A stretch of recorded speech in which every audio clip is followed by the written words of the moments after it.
Last 2 videos में हमने classical theory of employment और सेल्स लॉ ऑफ मार्केट जो डिस्कस किया था, और आज जो हम डिस्कस करने जा रहे हैं that is Keynesian theory of employment. So welcome you all in Anjaan classes the commerce hub. Video को शुरू करने से पहले आपसे मेरी रिक्वेस्ट है, जिन्होंने चैनल को सब्सक्राइब नहीं किया वो चैनल को सब्सक्राइब कर लें।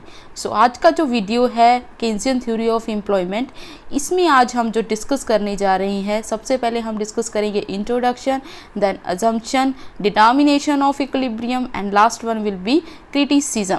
सो इंट्रोडक्शन से शुरू करते हैं। इंट्रोडक्शन में क्या है कि जो ये थ्योरी है, ये theory given by J.M. Keynes। J.M. Keynes means person जिसने ये थ्योरी दी है, उनका नाम था जॉन मेनार्ड केन्स। वो एक प्रसिद्ध इकोनॉमिक्स थे। उन्होंने अपनी एक बुक लिखी that is the General Theory of Employment, Interest and money 1936। तो 1936 में उन्होंने एक अपनी बुक लिखी, उसका नाम था The General Theory of Employment, Interest and Money. So जो आज की हमारी थ्योरी है केन्जियन थ्योरी ऑफ एम्प्लॉयमेंट, ये उस बुक का ही पार्ट है। सो आज हम डिस्कस करेंगे इस थ्योरी में एम्प्लॉयमेंट इक्विलिब्रियम के बारे में, और ऐसे कई जो फैक्टर्स हैं जो कंसीडर होते हैं जब आप केन्जियन थ्योरी ऑफ एम्प्लॉयमेंट पढ़ते हो। सो इसमें जो मेन रहेगा, ये थ्योरी जो है कुछ अजम्पशंस के ऊपर बेस्ड है। जैसे कि हमें मालूम है, लास्ट वीडियो में भी हमने पढ़ा था कि कुछ अजम्पशंस, और ये थ्योरी भी कुछ अजम्पशंस के होते हुए ही आप अप्लाई कर सकते हो। तो सबसे पहली अजम्पशन है अंडर एम्प्लॉयमेंट इक्विलिब्रियम।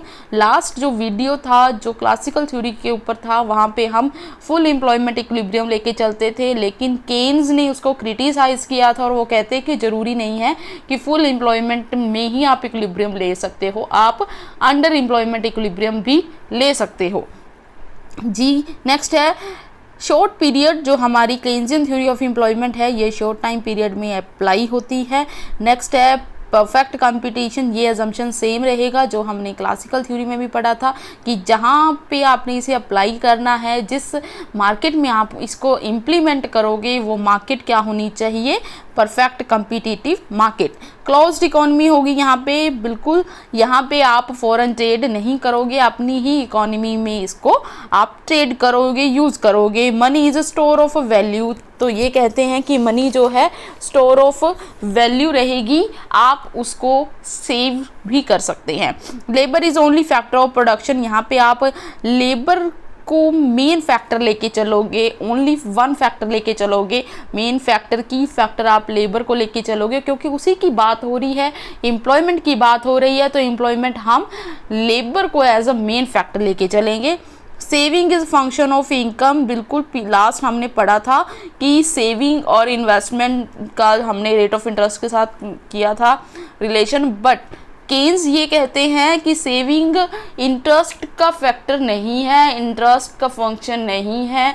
वो किससे इन्फ्लुएंस होती है, इनकम से। अगर आपकी इनकम इंक्रीज होगी तो सेविंग्स इंक्रीज होंगे, otherwise vice versa. Investment is function of rate of interest. बिल्कुल सही। वो कहते हैं कि इन्वेस्टमेंट कोई प्रोड्यूसर तब करेगा जब उसको रेट ऑफ इंटरेस्ट कम मिलेगा। इसका मतलब हुआ कि आप लोन लेते हो, उसके ऊपर आपको रेट ऑफ इंटरेस्ट कम अगर पे करना पड़ता है, तो आप लोन लेके उसको इन्वेस्ट करोगे। नेक्स्ट है ignore government as spender and tax. तो कहते हैं कि गवर्नमेंट की इंटरफेरेंस होगी, but government will not take part as a spender और टैक्स।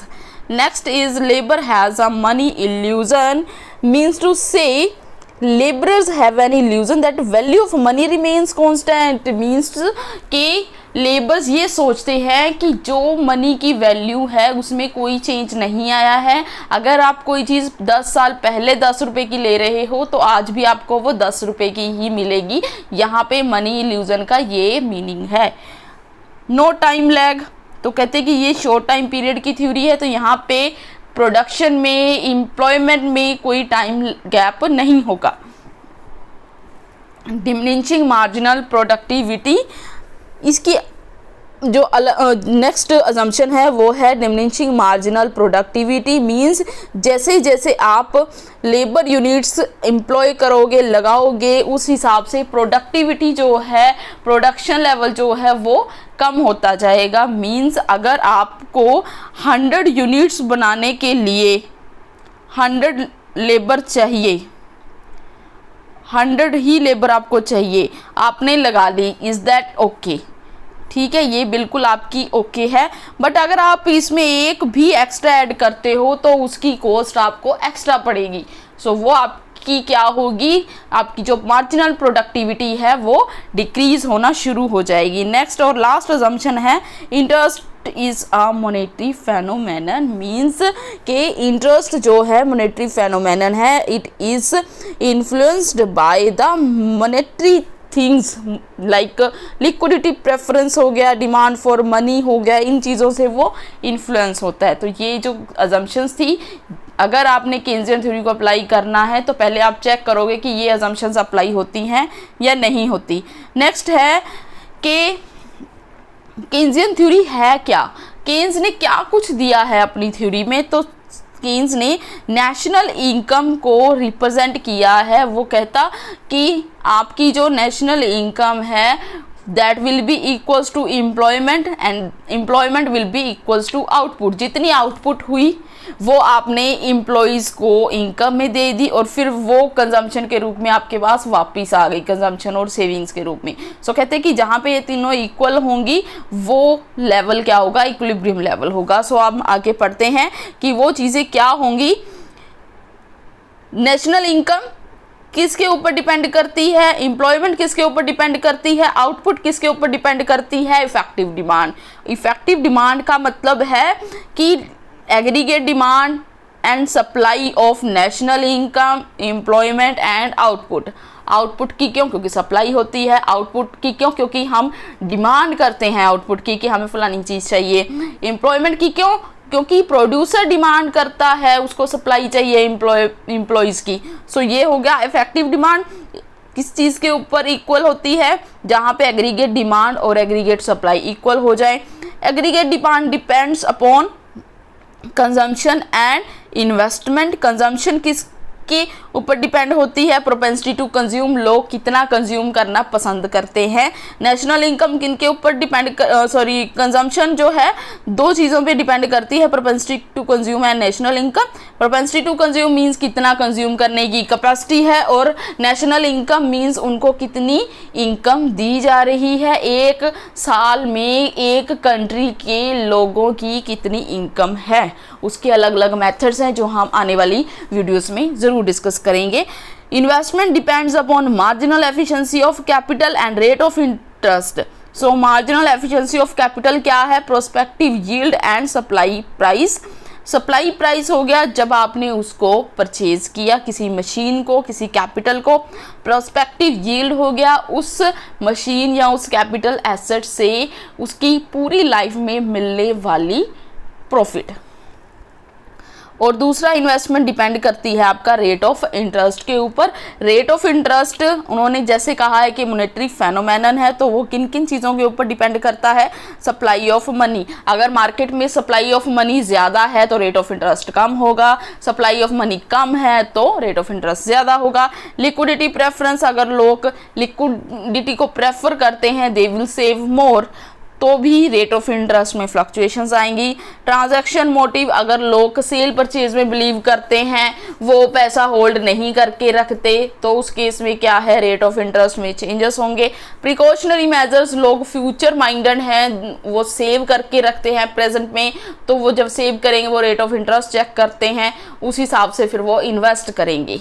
फिर लास्ट है स्पेकुलेटिव मोटिव। स्पेकुलेटिव मोटिव हो गया कि जो लोग शेयर्स, बॉन्ड्स या ऐसे कामों में स्पेकुलेशन पर्पस के लिए यूज़ करते हैं, तो वो भी रेट ऑफ इंटरेस्ट से इन्फ्लुएंस होके करते हैं। अगर उनको रेट ऑफ इंटरेस्ट ज़्यादा मिलता है वो इन्वेस्ट ज़्यादा करते हैं।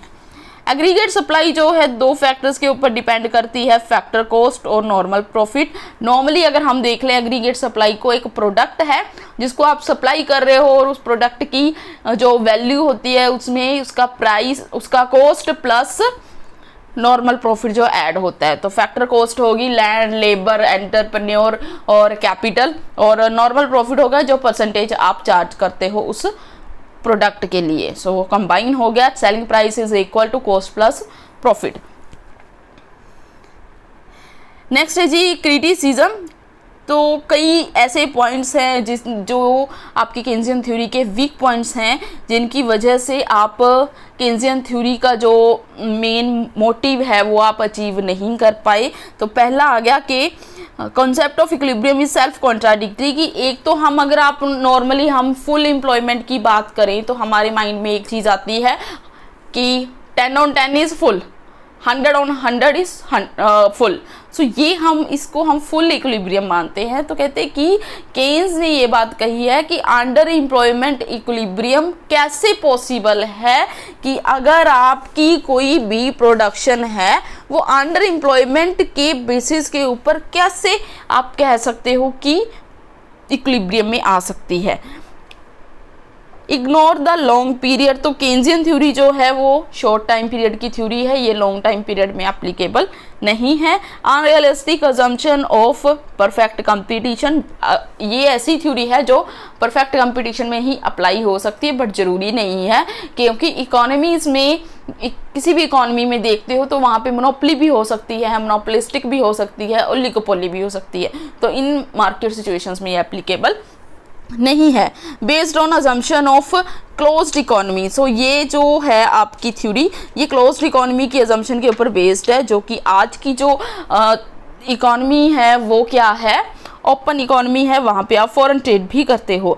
इकोनॉमिक्स ऑफ डिप्रेशन, जिस वक्त केन्स ने ये थ्योरी लिखी थी या जो उसने अपनी बुक लिखी थी, उस वक्त जो इकोनॉमीज़ में, वहाँ की इकोनॉमीज़ में डिप्रेशन था, 1930s का जो डिप्रेशन था, ग्रेट डिप्रेशन उसको कहते हैं, उस टाइम की ये जो थ्योरी थी लिखी गई थी। तो ये ऐसी सी सिचुएशंस में ही एप्लीकेबल हो सकती है, अदर सिचुएशंस में नहीं। Rate of interest is not a purely monetary phenomenon. तो जो आपका केन्स हैं वो ये कहते हैं कि rate of interest monetary phenomenon है, जिसमें आप liquidity preference, speculative motive, precautionary motive etcetera लेके चलते हो, बट जरूरी नहीं है कि रेट ऑफ इंटरेस्ट जो है मॉनेटरी फेनोमेनन हो, ये और भी चीज़ों से इन्फ्लुएंस हो सकता है, रियल इनकम से भी इन्फ्लुएंस हो सकता है, और भी ऐसे कई जो आपके इसमें क्रिटिसिज्म है। लाइक ये थ्योरी जो है स्टैटिक है, इसमें डायनामिज्म नहीं है, ये कुछ पर्टिकुलर सिचुएशंस में ही एप्लीकेबल है, अदर सिचुएशंस में एप्लीकेबल नहीं है। दूसरा है कि यहाँ पे जो केन्स है उसने गवर्नमेंट का जो रोल है एज अ टैक्स और स्पेंडर जो है इग्नोर किया है, और वैसे इकॉनमी में क्या है, गवर्नमेंट की ज़रूरत होती है, चाहे वो इन्वेस्टमेंट को बिल्डअप करना हो, इंक्रीज़ करना हो, या इन्फ्लेशन के जो कॉस्ट पुश इन्फ्लेशन है उसको भी इस थ्योरी ने इग्नोर किया है। नेक्स्ट है कि जो केन्जियन थ्योरी है, इन्होंने प्रिंसिपल ऑफ एक्सेलरेशन जो हम इन्वेस्टमेंट और मल्टीप्लायर में देखते हैं वो भी यहाँ पे इन्होंने शो नहीं किया। ये जो स्टडी है ये इम्पीरिकल नहीं है, it's not a practical theory. So ये जो कुछ बेसिक पॉइंट्स थे आपके केन्जियन थ्योरी ऑफ एम्प्लॉयमेंट के, और इसका जो डायग्राम है जिसमें आप under employment, full employment equilibrium की बात करते हो, वो इस वीडियो के साथ ही नेक्स्ट वीडियो में डाल दिया जाएगा। थैंक्स फॉर वॉचिंग अनजान क्लासेस द कॉमर्स हब।